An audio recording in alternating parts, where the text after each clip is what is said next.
Assalamualaikum warahmatullahi wabarakatuh. Izin memperkenalkan kami dari kelompok 3A dari Praktikum Kimia Farmasi 2. Di sini kami akan mempresentasikan hasil resum yaitu dengan materi titrasi bebas air, titrasi asam basa potensiometri, dan titrasi redoks secara potensiometri. Izin memperkenalkan, di sini ada beranggotakan ketua kelompoknya itu Raka, dan anggotanya itu ada saya Saprina, kemudian rekan saya ada Safa, kemudian ada Mutiara, dan ada Adisti.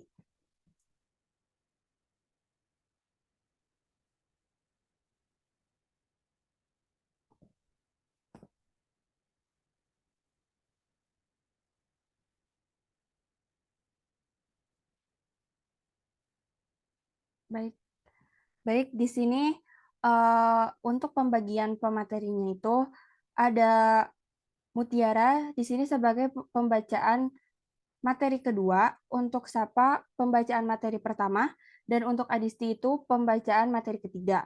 Saya sebagai moderator, Sabrina, dan Raka sebagai operatornya.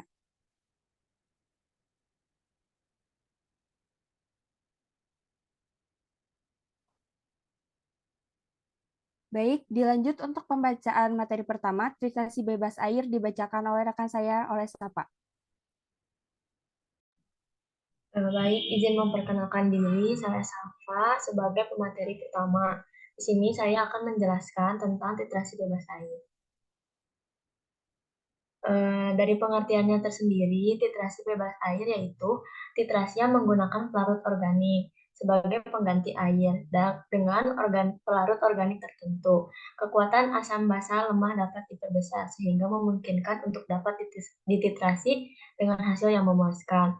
Titrasi bebas air ini memiliki keuntungan yang pertama, senyawa-senyawa yang tidak larut dalam air dapat menggunakan pelarut organik yang sesuai untuk zat tersebut. Yang kedua, pemeriksaan dapat dikerjakan dengan sedikit zat tanpa mengurangi kepekaan pengamatan titik akhir titrasi. Yang ketiga, ketelitian dan ketepatan dapat disamakan dengan titrasi asam basa biasa. Yang keempat, tablet-tablet dan pulveres dapat dititrasi tanpa pengocokan terlebih dahulu.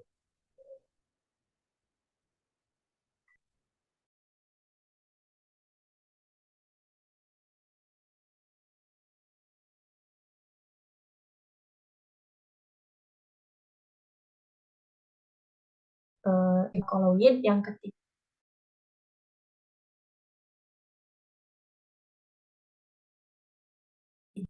yang 7 golongan sulfonamida. Yang digunakan dalam percobaan yang telah dilakukan yaitu baku pembandingnya menggunakan HClO4 0,1N dengan larutan baku kalium hidrogen palate 0,1N atau yang disebut dengan KHP, dan untuk sampelnya menggunakan paparin HCl. Alat dan bahan yang digunakan pada percobaan kali ini yaitu buret 25 ml, labu Erlenmeyer, gelas ukur 25 ml, beker gelas 250 ml, statif, penjepit, kaca arloji, pipet tetes, pate logam, kertas perkamen, dan pipet volum 2 ml, 5 ml, dan 10 ml. Untuk bahannya ada larutan HClO4 0,1N, asam asetat glasial, asam asetat anhidrida, kalium bitalat, larutan Hg asetat 6%, indikator kristal violet, dan paparin HCl.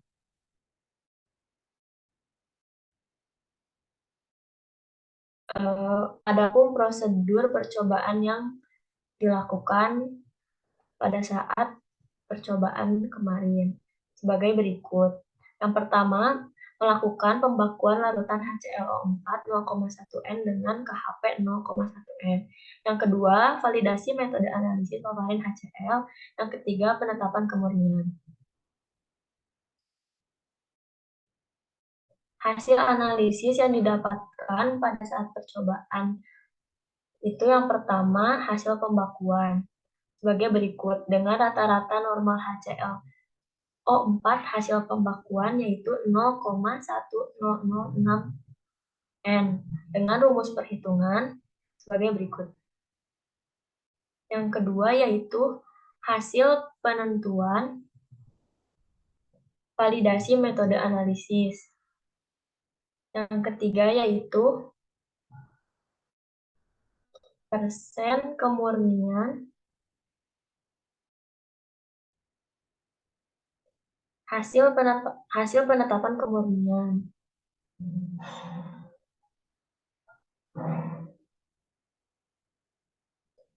Dari kesimpulan yang didapat dari percobaan yang didapat menghasilkan kesimpulan.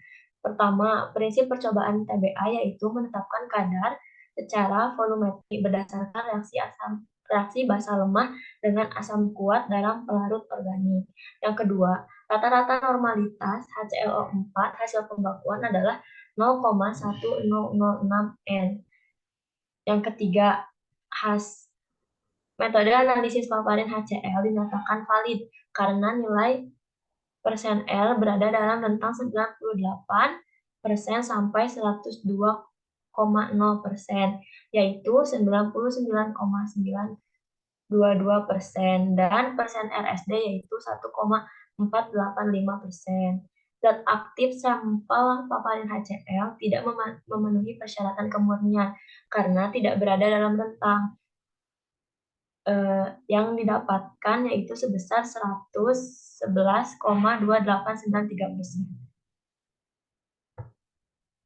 Selanjutnya akan dilanjutkan oleh Mutiara. Baik, terima kasih Safa. Izin memperkenalkan diri. Saya Mutiara Mulia Faisal sebagai pembaca materi kedua. Titrasi asam basa secara potensiometrik. Titrasi asam basa merupakan salah satu titrasi yang dapat dilakukan dengan metode potensiometri, lebih tepatnya titrasi asam basa alkalimetri. Potensiometri adalah suatu teknik atau metode analisis pengukuran konsentrasi sebagai fungsi dari potensial dalam suatu elektrokimia. Metode ini dapat diterapkan pada reaksi apapun, asalkan tersedia elektroda indikator yang dapat dipakai untuk memantau aktivitas dari sekurang-kurangnya suatu zat elektroaktif yang terlibat dalam reaksi titrasi.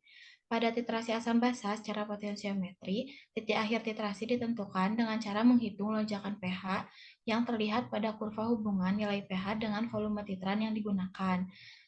Sampel yang digunakan atau dianalisis yaitu asam citrat monohidrat yang bersifat asam, sehingga titrasi yang digunakan adalah titrasi alkalimetrik.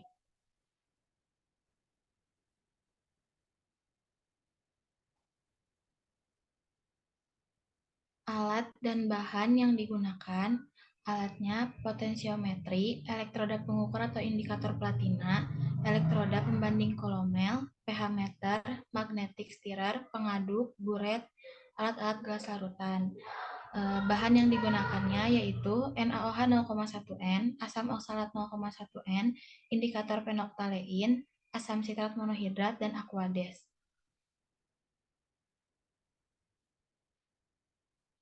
Selanjutnya, terdapat prosedur pekerjaan.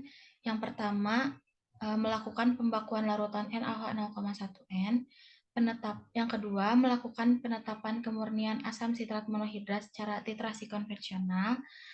Dan yang ketiga, melakukan penetapan kemurnian asam sitrat monohidrat secara titrasi potensiometrik.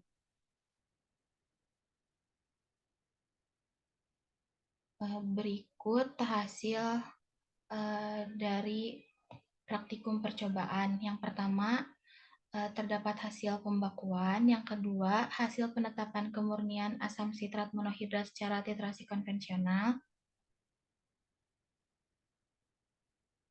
Ketiga, hasil penetapan kemurnian asam sitrat monohidrat secara titrasi potensiometri.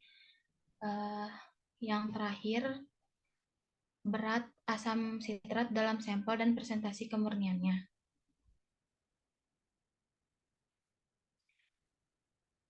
Kesimpulannya, kadar asam sitrat dapat ditentukan dengan titrasi konvensional dan juga dapat ditentukan dengan titrasi potensiometri tanpa digunakannya penambahan indikator. Hasil rata-rata normalitas NaOH hasil pembakuan adalah 0,1 N. Hasil kemurnian asam sitrat dengan titrasi konvensional didapatkan 90,706%,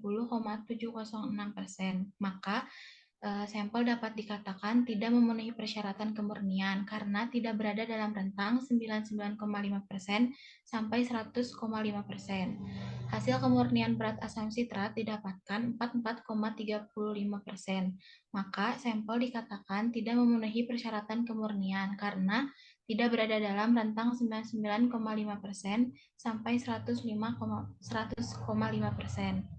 Lonjakan itu terjadi pada pH 6,7 dengan titran 12 ml dengan hasil turunan kedua 0,625. Maka untuk nilai titik ekuivalensinya 5,922 ml. Selanjutnya akan dijelaskan oleh rekan saya Adisti. Baik, terima kasih Mutiara. Izin memperkenalkan diri terlebih dahulu, nama saya Adisya Duta Wijaya, akan membacakan materi 3 tentang titrasi redoks secara potensiometri.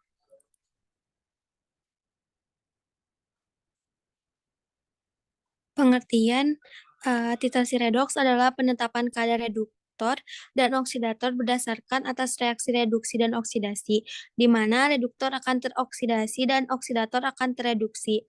Untuk mengetahui kadar vitamin C, metode titrasi redoks yang digunakan adalah titrasi langsung yang menggunakan iodium.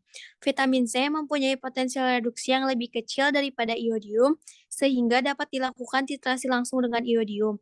Indikator yang digunakan pada titrasi idiometri adalah larutan kanji yang akan membentuk kompleks yang berwarna biru dengan iodium. Kloroform juga digunakan sebagai indikator di mana iodium dalam kloroform berwarna violet. Penentuan titrasi redoks secara potensiometri dilakukan dengan cara perhitungan lonjakan potensial sel yang terlihat pada kurva hubungan potensial sel dengan titran yang digunakan.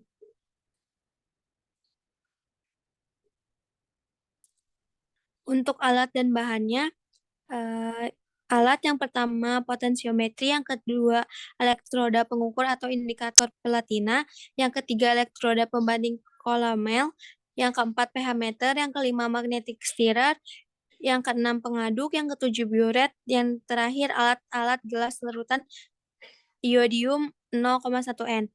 Bahan ada AS2O3, NaOH 4N, HCl 4N, HCO3, H2SO4 2N, indikator kanji, vitamin C, dan Aquades. Prosedur pekerjaannya, yang pertama ada pembakuan larutan 0,1 N, yang kedua penetapan kemurnian vitamin C secara titrasi konvensional. Untuk hasil, yang pertama ada hasil pembakuan, yang kedua ada hasil penentuan kemurnian vitamin C dengan titrasi konvensional.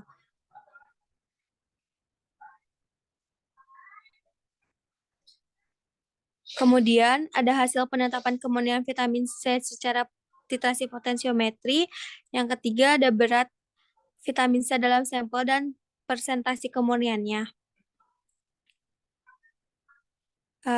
Untuk kesimpulan, hasil rata-rata normalitas NaOH hasil pembakuan adalah 0,0785 N. Kemudian hasil kemurnian vitamin C dengan titrasi konvensional didapatkan 113,85%, maka sampel dapat dikatakan tidak memenuhi persyaratan kemurnian karena tidak berada dalam rentan 99,5% sampai 100,5%. Hasil kemurnian berat vitamin C didapatkan 62,71%, maka sampel dikatakan tidak memenuhi persyaratan kemurnian karena tidak berada dalam rentan 99,5% sampai 100,5%. Sekian, dikembalikan kepada moderator.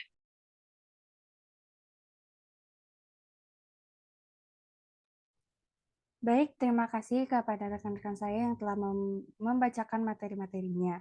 Mungkin cukup sekian dari presentasi resum yang telah dilaksanakan. Kurang lebihnya mohon maaf. Wabillahi taufiq wal hidayah. Wassalamualaikum warahmatullahi wabarakatuh.